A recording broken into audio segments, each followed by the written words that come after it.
Hi students, शुरू करते हैं नेक्स्ट क्वेश्चन। सर्कल का ही 9.2 एक्सरसाइज है हमारी, उसका क्वेश्चन नंबर 2 है, वो करेंगे। एक्सरसाइज 9.2 का जो क्वेश्चन नंबर 2 है इसे पहले पढ़ लेते हैं। If two equal chords of a circle intersect with in the circle, prove that the segments R code are equal to कोरस्पेंडिंग segment of the other code. इसमें बोला गया है कि दो कोड है वे आपस में एक सर्कल के अंदर इंटरसेक्ट करती है, उनके जो कोड है पार्ट्स है, कोड जहां पर इंटरसेक्ट करती है वे आपस में इक्वल होगी।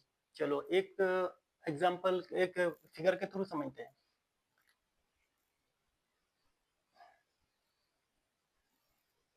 ये हमारा सर्किल है,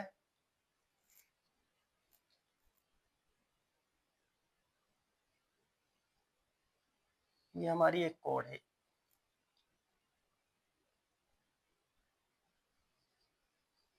दूसरी कोड ये है हमारी। इसका नाम रख लेते हैं ए बी,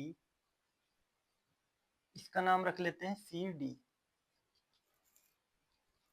ये पी पर इंटरसेक्ट करते हैं। ये बता दूं कि इंटरसेक्ट का मीनिंग हाफ हाफ नहीं करना, काटना है बस। इंटरसेक्ट का मीनिंग यहाँ पर काटना है। अगर बाइसेक्ट लिखा होता तो फिर हाफ हाफ काटना, इक्वल इक्वल, तो इक्वल इक्वल नहीं काटा इन्होंने। मान लीजिए सर्कल का सेंटर ये है,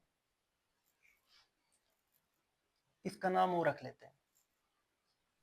हमारे से जो क्वेश्चन पूछा है उसने प्रूफ करने के लिए बोला है, वो बोल रहा है कि आपको जो प्रूफ करना है, टू प्रूव ए पी जो ए पी है, ए पी किसके इक्वल होगी, ए पी किसके इक्वल होगी, पी डी के। और दूसरा जो सी पी है हमारी, सी पी वो पी बी के इक्वल होगी, या P B equal to C P, P B equal to C B, C P sorry. ये प्रूफ करने के लिए बोला है। उसने बोला है कि हमारी दो कोड इक्वल है, वो आपस में इंटरसेक्ट करती है, तो ये बताइए कि A P equal to P D होगा क्या। ये कह रहा है कि दूसरा P B equal to C P होगा क्या, ये बताना है। चलिए प्रूफ करते हैं। यहां से हम सेंटर से परपेंडिकुलर डाल देते हैं, ठीक है। इसका नाम रख लेते हैं हम एल रख लेते हैं। और दूसरा परपेंडिकुलर हम डाल देते हैं ये वाला। जो हमने परपेंडिकुलर डाला, इसका नाम हम रख लेते हैं, जो हमने परपेंडिकुलर डाला ओ एल, किस पर डाला, ए बी पर। हमने परपेंडिकुलर डाला O L perpendicular A B.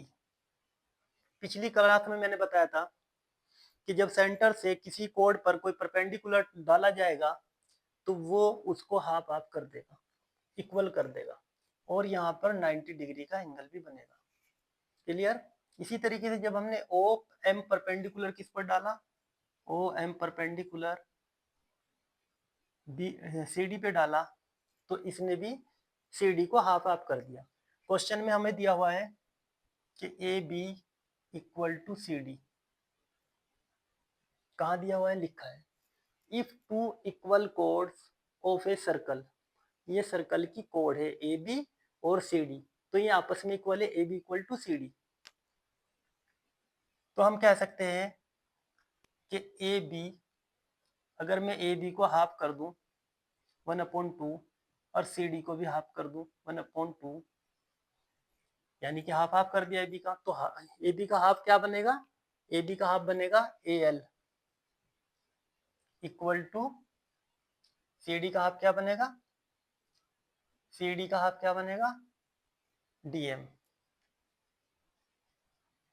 ऐसे भी हो सकता है। और ये भी कह सकते हैं कि ए एल बी एल भी कह सकते हैं, बी एल इक्वल टू किसके, बी एल इक्वल टू किसके, सी एम के। यहां तक समझ में आ गया होगा। फिर समझ लो, हमने ओएल परपेंडिकुलर डाला ए बी पर, O L perpendicular A B पर, ए बी को इसने हाफ कर दिया, हाफ का मतलब ये होता है ए एल, ठीक है, ए एल आ गया। इसी तरीके से हमने सी डी पर परपेंडिकुलर डाला ओ एम, सी डी पर परपेंडिकुलर ओ एम डाला, तो इसने भी हाफ कर दिया सी डी को। तो A B equal to C D given है हमें, क्वेश्चन में दिया हुआ है। अगर हम हाफ कर दे 1/2 A B equal to 1/2 C D, तो ए एल हो जाएगा, A L equal to D M, ये वाली लाइन इसके इक्वल हो जाएगी। इसी तरीके से बी एल सी एम के इक्वल हो जाएगा। चलिए, ये भी 90 डिग्री का एंगल होगा क्योंकि परपेंडिकुलर डाला हुआ है। हम एक सेंटर से एक लाइन और ड्रॉ करते हैं जो P पर इंटरसेक्ट हुआ, तो उसको उस पर टच करती है। अब हमारे पास ओ एल पी एंगल बन गया, ट्राइंगल बन गया, और एक बन गया ओ एम पी। चलिए शुरू करते हैं। In triangle O L P and triangle O M P, देखो क्या क्या इक्वल है। ओ एल किसके, ये जो है ना हमारे पास O L equal to O M के होगा। क्यों होगा, क्योंकि ये जब रेडियस इनकी, जब कोड इक्वल होगी तो जो सेंटर से परपेंडिकुलर डाला जाएगा वो भी इक्वल होगा। ये थ्योरम है, पिछली क्लास में मैंने बताया था, पिछली क्लास में बताया था कि ए बी किसी भी कोड पर जब सेंटर से परपेंडिकुलर डाला जाएगा वो हाफ कर देगा, बाइसेक्ट कर देगा, और सेंटर से डिस्टेंस भी सेम होगी। तो O L equal to M, ये perpendicular O L and O M from the centre, perpendicular from the centre, ये सेंटर से परपेंडिकुलर डाले गए हैं। ओके, दूसरा OP इक्वल टू OP, ये तो कॉमन है, ये लाइन इसमें भी आ रही, इस वाले ट्रायंगल में भी आ रही और इस वाले ट्रायंगल में भी आ रही, इक्वल है, तो दोनों में ये कॉमन है।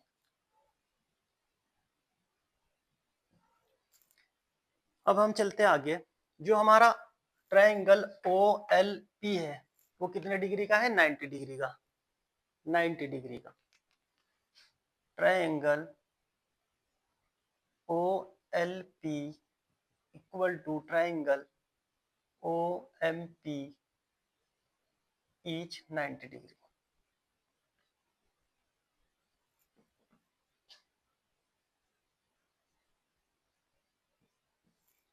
ये 90 डिग्री का है।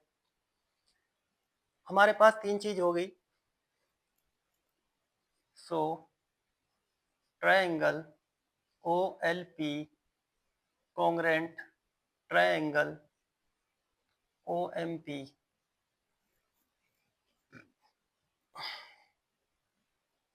RHS right angle hypotenuse side criteria.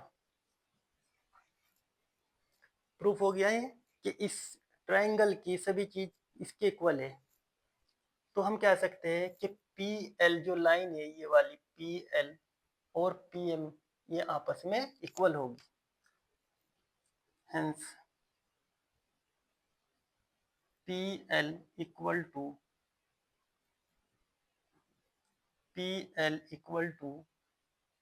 PM by CP/CT।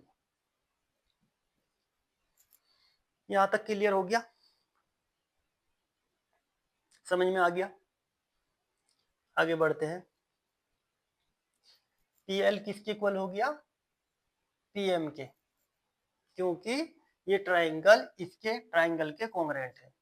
चलिए आगे बढ़ते हैं। इसको हटा दूं,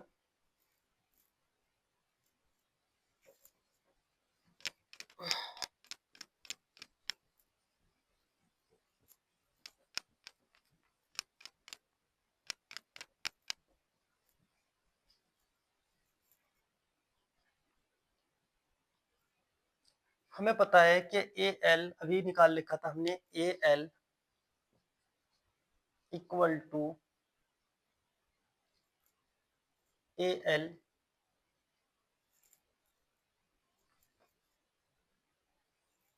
इक्वल टू डी एम, ये भी फाइंड करा था मैंने, बताया था, ठीक है, A L equal to D M. अभी हमने क्या किया, हमने निकाला कि P L equal to P M. Clear, ये इक्वेशन हमारी ये निकल गई, एक इक्वेशन, ये थर्ड मान लेते हैं, थर्ड इक्वेशन, ये हमारी फर्स्ट है, ये सेकंड है, नाम रख लेते हैं इसे। हम क्या करेंगे, इसमें अगर मैं ए एल में पी एल जोड़ दो तो क्या हो जाएगा हमारा ए पी। सुनो, ए एल में पी एल ऐड कर दो तो क्या हो जाएगा ए पी। इसी तरीके से अगर मैं डी एम में, डी एम लिखा हुआ है यहाँ पे, इसमें पी एम ऐड कर दूं तो क्या हो जाएगा हमारा P D. Adding P A L plus P L equal to D M plus P M.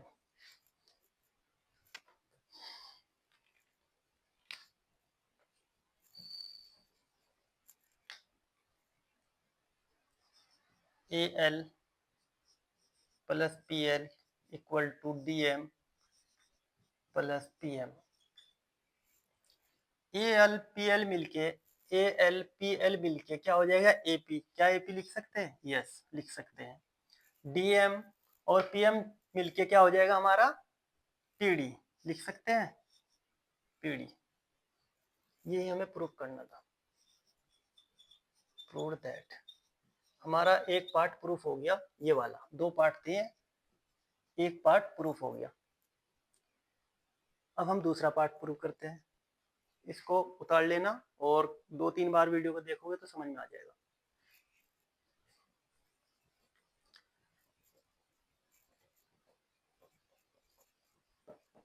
दूसरा हमारे पास क्या था, ये वाला equation second, B L equal to C M, B L equal to C M, B L equal to C M. ये हमारी equation second थी। हमने प्रूफ अभी पीछे नीचे क्या किया था, वो था हमारे पास P L equal to P M. ये हमारी इक्वेशन थर्ड में प्रूफ करा था अभी पीछे। हम अगर इसको सब्ट्रैक्ट कर दे, अब ये सवाल है क्यों कर दे, ये भी देख लो। बी एल है, बी एल हमारी साइड क्या है बी एल, अगर उसमें से हम पी एल घटा दे, माइनस कर दे, तो हमारे पास क्या बचेगा पी बी। बी एल में से पी एल माइनस कर दे तो क्या बचेगा पी बी। तो हम लिख सकते हैं पी बी, डायरेक्ट नहीं लिखते, करके दिखाएंगे।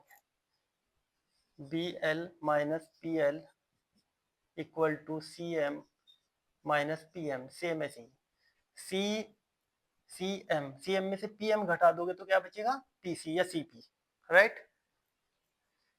बी एल में से ये पी एल घटा देंगे तो क्या बचेगा पी बी, और C M minus P M घटा देंगे तो क्या बचेगा सी पी। प्रूव दैट, ये हमें प्रूव करना था।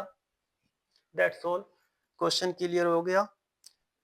उम्मीद करता हूँ कि समझ में आया होगा, और 2-3 बार देखोगे तो समझ में आ जाएगा। वैसे पहली बार में आ जाएगा, इतना आसान क्वेश्चन था ये।